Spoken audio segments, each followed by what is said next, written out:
आज हमारे पास मौजू है कसम के मुताल्लिक़, कसम की अक़साम और अहकाम। ठीक है, शायद पिछले दिनों में या वैसे किसी ने मैसेज में कसम के बारे में कुछ पूछा था, तो तब भी मैंने अर्ज़ किया था कि हमारे सबक में वो शामिल है, हम आगे इंशाल्लाह अपने टाइम पे पढ़ेंगे। तो कसम के अहकाम पहले देख लेते हैं कि कसम का हुक्म क्या होता है। सबसे पहली बात यह है कि अल्लाह के सिवा किसी की कसम खाना मकरूह है। अल्लाह के सिवा किसी की कसम खाना मकरूह है। जैसे बाप दादा की कसम, अपनी औलाद की कसम, मक्का मदीना की कसम, इस तरह की बेशुमार कस्में लोगों के अंदर राइज हैं। और मतलब जैसे ख़वातीन जो होती हैं वो बाज़ जगह पे इमोशनल होके, बाज़ जगहों पे घबरा के, ब्लैकमेलिंग से तंग आके, या वैसे आदतन वो बात बात पे बच्चों के सर पे हाथ रखती हैं और कह देती हैं कि मुझे इस बच्चे की कसम, मुझे इसकी कसम, या ये कसम या वो कसम। तो ये सब कस्में जो हैं ये मकरूह कस्में हैं, इनकी कोई वैल्यू नहीं होती। और जो शख्स गैर मिल्लत इस्लामिया पर कसम खाए वो ऐसा ही है। मतलब जो काफिरों जैसी कोई बात करे या अपने आप को ये कहे कि अगर मैंने ये कहा हो तो मैं काफिर हो जाऊं, ये लफ्ज़ भी बहुत से लोग कहते हैं। तो अगर कोई इस तरह से गैर मिल्लत इस्लामिया पे कसम खाए तो वो वैसा ही है जैसा वो अपने आप को कह रहा है। और इसके अलावा नबी करीम सल्लल्लाहु अलैहि वसल्लम ने इरशाद फरमाया कि झूठी कसम खाने से सौदा तो बिक जाता है मगर उस कमाई से बरकत उठा ली जाती है। ये उन भाइयों के लिए या बहनों के लिए जो बिज़नेस करते हैं, शॉप्स पे बैठे होते हैं, फैक्ट्रीज़ में होते हैं, जिस तरीके से भी उनका कोई काम होता है, वो सामान बेचने गलियों में आते हैं या मार्केट्स में या प्लाज़ों में, मॉल्स में, जहाँ भी बैठे होते हैं। तो सामान लेने जब कोई जाता है और बारगेनिंग होती है तो उसमें सबसे जो ज़्यादा ज़ोर वाली बात होती है वो यही होती है कि खुदा की कसम, अल्लाह की कसम बाजी, इतने का नहीं इतने का है, और मुझे इतना नहीं बच रहा, इतना बच रहा है, और मुझे एक पैसे की भी कमाई नहीं बच रही। और ये अंडरस्टूड बात है, जो बंदा लेने जा रहा होता है उसको भी पता होता है, और जो वो कस्में खा रहा है उसको भी पता है कि वो झूठ बोल रहा है, वो झूठी कस्में खा रहा है। तो अब क्या होगा कि जब वो बार बार कसम खाएगा तो बाज़ औक़ात फिर जो सामान लेने जा रहा होता है इंसान, वो भी घबरा जाता है और वो कंप्रोमाइज़ कर लेता है, भी चलो बेचारा इतने कस्में खा रहा है तो वो सच ही कह रहा होगा।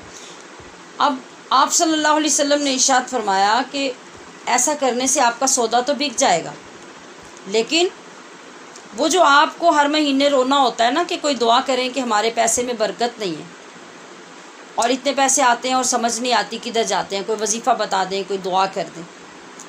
तो ये तमाम काम भी हम सब के लिए काबिल तवज्जो हैं और हमें इन चीज़ों की तरफ भी तवज्जो देने की ज़रूरत है कि आखिर बरकत क्यों नहीं रही।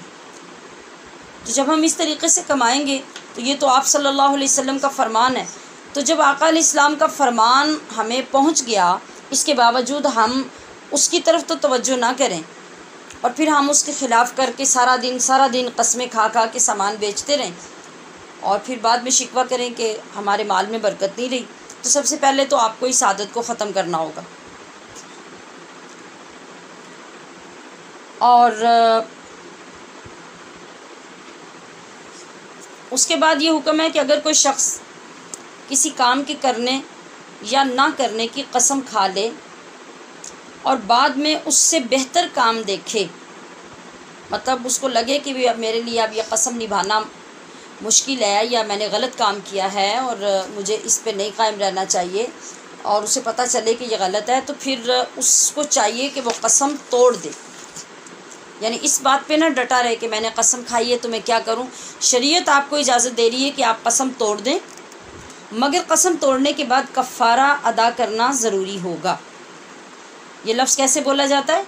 इसको कुफारा नहीं कहते, इसको कफ़ारा कहते हैं। फ़ा के ऊपर शद आती है और काफ के ऊपर ज़बर, मगर तोड़ने के बाद क्या होता है, कफ़ारा अदा करना होगा। और अगर कोई ये कहे कि भी मैं पहले कफ़ारा अदा कर लूँ फिर उसके बाद कसम तोड़ूँ, तो ये तरीक़ा गलत होगा, क्योंकि कफ़ारा है तो टूटने का, तो जब वो टूटी नहीं तो कफ़ारा किस चीज़ का होगा। पहले कसम तोड़ेंगे फिर उसका कफ़ारा अदा करेंगे। ठीक है, ये चंद अहकाम कसम के हो गए। अब हमने ये देखना है कि कफ़ारा होता क्या है, जिसको अदा करने का हमें हुक्म दिया जा रहा है। कफ़ारा है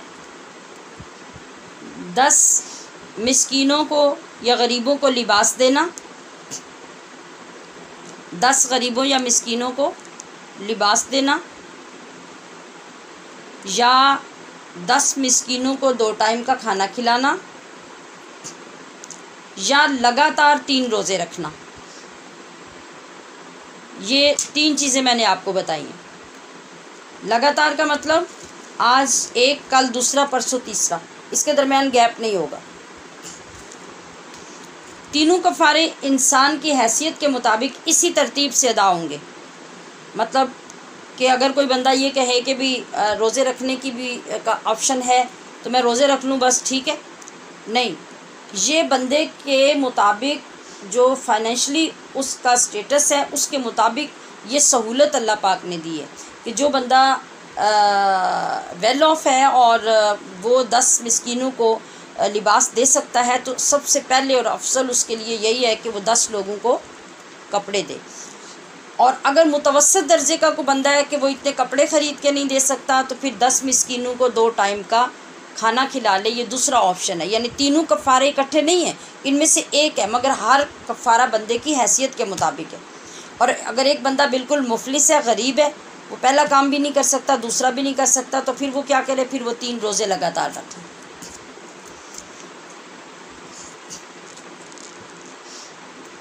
अच्छा जी, अब हम आगे देखेंगे कसम की किस्में कितनी हैं। क्या सिर्फ़ कसम कसम ही होती है या कसम में फ़र्क होता है? तो जो चीज़ हमें फ़िक़्ह की किताबों से मिली है वो ये है कि कसम की 3 किस्में होती हैं। कितनी किस्में? 3 किस्में। एक है कसम गमूस, दूसरी है कसम लग़व और तीसरी है कसम मुनअक़िदा।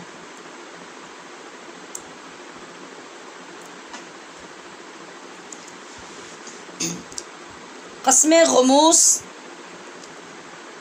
ये है कि मसलन किसी ने कसम खाई, फ़लाँ शख्स आया है, कसम खा ली कि अल्लाह की कसम वो आ गया है, मगर वो अभी तक आया नहीं है। कसम खाने वाले ने कहा कि वो आ गया, हकीकत में वो नहीं आया। या किसी ने कसम खाई कि फ़लाँ आदमी घर पे नहीं है, हालांकि वो घर पे है। या किसी सख्त चीज़ को या कलर देख के दूर से किसी चीज़ को देखा, और मिसाल के तौर पे बाज़ औक़ात एक ज़िद लग जाती है 2 बंदों के दरमियान के वो चीज़ है, वो चीज़ है। तो एक बंदे ने कसम खा दी कि खुदा की कसम या अल्लाह की कसम वो पत्थर है, हालांकि वो पत्थर नहीं था। अगर ये कस्में उस बंदे ने जानबूझ के खाई हैं, यानी उसने कहा कि फ़लाँ शख्स आया है और इसको पता था कि वो नहीं आया, इसने कसम खा दी। उसने कहा कि फ़लाँ बंदा घर पे नहीं है, मैं कसम उठाती हूँ, हालांकि वो घर पे है और इसको पता था कि वो घर पे है, इसने कसम उठा दी। और जो चीज़ जिसके बारे में इसने कहा कि पत्थर है, इसको पता था कि वो पत्थर नहीं है, वो कोई और चीज़ है, लेकिन इसने कसम उठा दी। ये सारी कस्में गमूस होंगी। कस्में गमूस, गमूस का मतलब होता है किसी चीज़ में डूब जाना या मुब्तला हो जाना। तो इसको कस्में गमूस इसलिए कहते हैं कि ऐसी कसम खाने वाला बंदा गुनाह में मुब्तला हो जाता है, ये कसम उसको गुनाह में डबो देती है। बस इस कसम का सिर्फ गुनाह मिलेगा। उसने झूठी कसम खाई, उसको गुनाह मिलेगा, उसे अल्लाह से माफ़ी मांगनी चाहिए, तौबा करनी चाहिए। अगर किसी को इसकी झूठी कसम से नुकसान पहुंचा, दिल आज़ारी हुई, तो इसको उससे भी माफ़ी मांगनी चाहिए। इस कसम का ये हुक्म होगा। आगे है कसम लग़्व। कसम लग़्व ये है कि जब किसी ने कसम खाई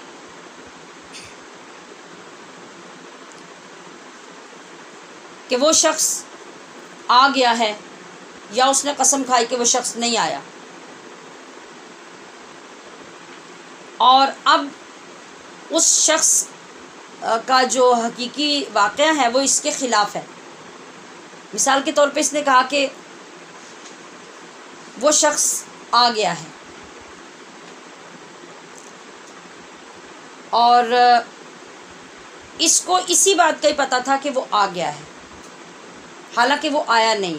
पहली बात में क्या था कि इसको पता था कि नहीं आया, मगर वो फिर भी झूठी कसम खा रही है कि वो आया है, वो कसम गमूस थी। अब इसने कहा कि अल्लाह की कसम वो नहीं आया और वो आ चुका था, मगर इसको वाकई पता नहीं था कि वो नहीं आया, इसलिए इसने कसम खा ली कि वो नहीं आया। बाज़ औक़ात ऐसा हो जाता है ना कि आपके पास इत्तिला नहीं होती किसी चीज़ की, या पहली इत्तिला को फॉलो करते हैं आप और अगले बंदे को आप वो चीज़ या बात फॉरवर्ड कर देते हैं, और उस दौरान हालात बदल चुके होते हैं। जिसका पता था आपको नहीं आया वो आ चुका होता है, और आप पहले के मुताबिक इत्तिला दे रहे होते हैं, तो इसमें आपको वाकई नहीं पता। आपने अपनी तरफ से सच्ची कसम खाई थी, लेकिन वो अपोजिट हो गई।